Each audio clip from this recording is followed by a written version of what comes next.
the Red Sox are starting to polish off their opening day roster, and we got our first glimpse of what that could look like today.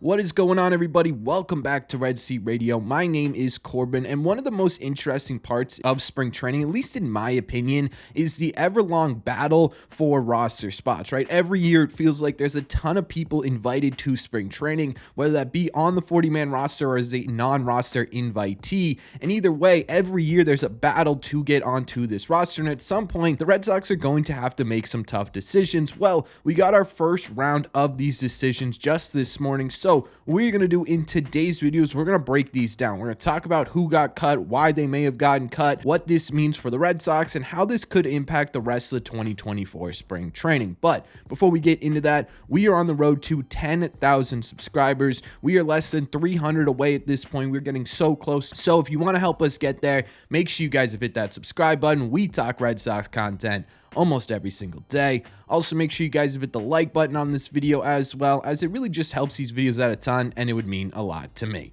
Thank you all very much for clicking on this one. Let's get into it.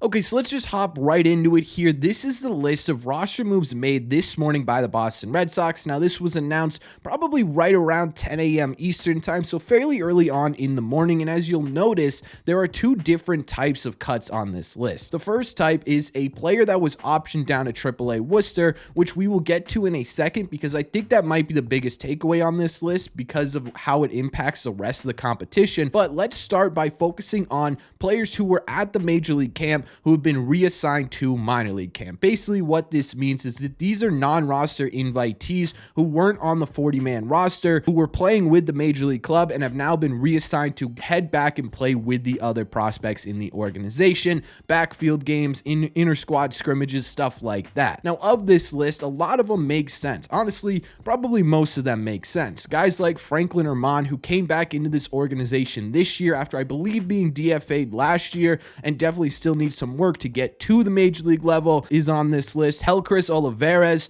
was an interesting name picked up by the Red Sox this offseason because at one point he was a top pitching prospect in the Colorado Rockies organization, but as time went on, he dealt with injuries and some control issues, and he sort of fell off, and the Red Sox were able to pick him up. This was one of those no risk, high reward type situations. Obviously, so far it hasn't really worked out, and so far this spring at the big league camp, in only 1 2/3 innings, he struggled quite a bit, so he was sent down. You've got guys like Nathan Hickey, who was hitting pretty well in big league camp this spring with 3 hits and 6 plate appearances, and I don't think this is really a knock on Hickey's ability at the plate, but he only made it up to AA last year and definitely still is rough around the edges when it comes to his defensive metrics, especially as a catcher, so it makes sense why you'd want to get him down to minor league camp, continue to improve, because realistically he was never going to make the big league roster, and what this allows you to do is give more innings to guys who have a legitimate shot. So I think when we're looking at this overall, then a lot of this makes sense. It's nothing too crazy when we're looking specifically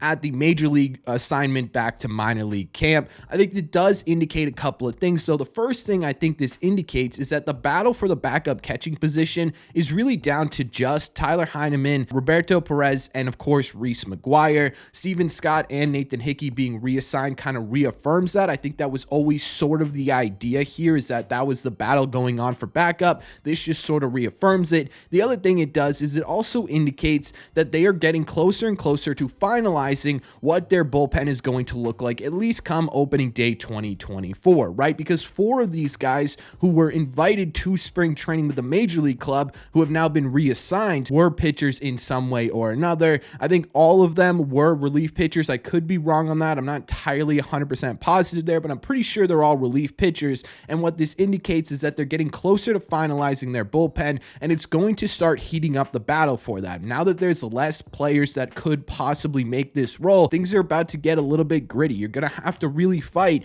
for those last spots. And so for me, looking at these Major League to minor league assignments, it's basically just indicating that competition's about to get a little bit stiffer because you're going to start weeding people out. However, in my opinion, like I said a little bit earlier, the biggest takeaway of all of this is the first move here, and that is Brandon Walter being optioned to AAA Worcester. Now, I'm not 100% positive on how this actually works. I don't think he's going to be with minor league camp for the rest of spring. I think he's still going to stay with the major league club because he isn't reassigned to minor league camp, but this means that he's not starting the year at the big league level. If I'm wrong on that, please feel free to correct me in the comment section down below. But the reason I think this is the biggest impact move the Red Sox made is because this really signals that the lefty bullpen option to start the year is down to just a couple of people. We know that Brendan Bernardino is most likely going to make the team. He was an absolute force from the left side for the Red Sox last year, both in the opening role and in high leverage left-handed spot situations. He was able to get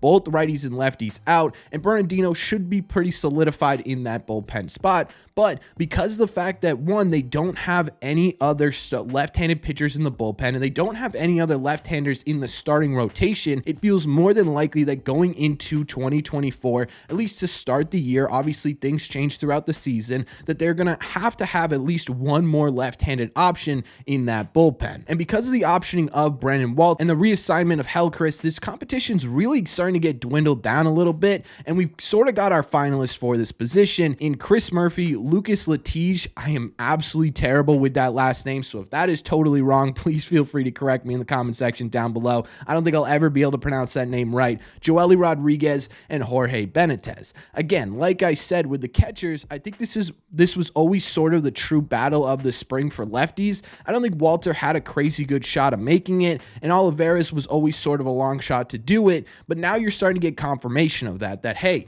these are the guys, it's time to turn it up and see if you can win a spot. Of these guys left, personally, I think Walter and Joely have the strongest chance of making the team out of camp. Of those two, I think Murphy has the upper hand here. Last year, for most of his time up in Major League Baseball, Murphy was pretty impactful with the Red Sox. His final stat line doesn't exactly look fantastic, considering it's a 4.91 ERA, but according to Fangraphs, his expected ERA was down at 3.71, and his FIP was right in that area too at 3.70. He was statistically, at least on the mound, much more effective than his ERA leads on. What I think was a big attribution to his ERA being skyrocketed, especially towards the end of the season, was that he just flat out got burnt out. He was spending a lot of innings, bulk innings, as a reliever and sometimes as a starter at the major league level. And with everything that went on with the pitching staff last year at the big league level, it makes sense that he, like most people in this bullpen last year, was burnt out by the end of the season. So despite the fact that he has that little bit of a higher ERA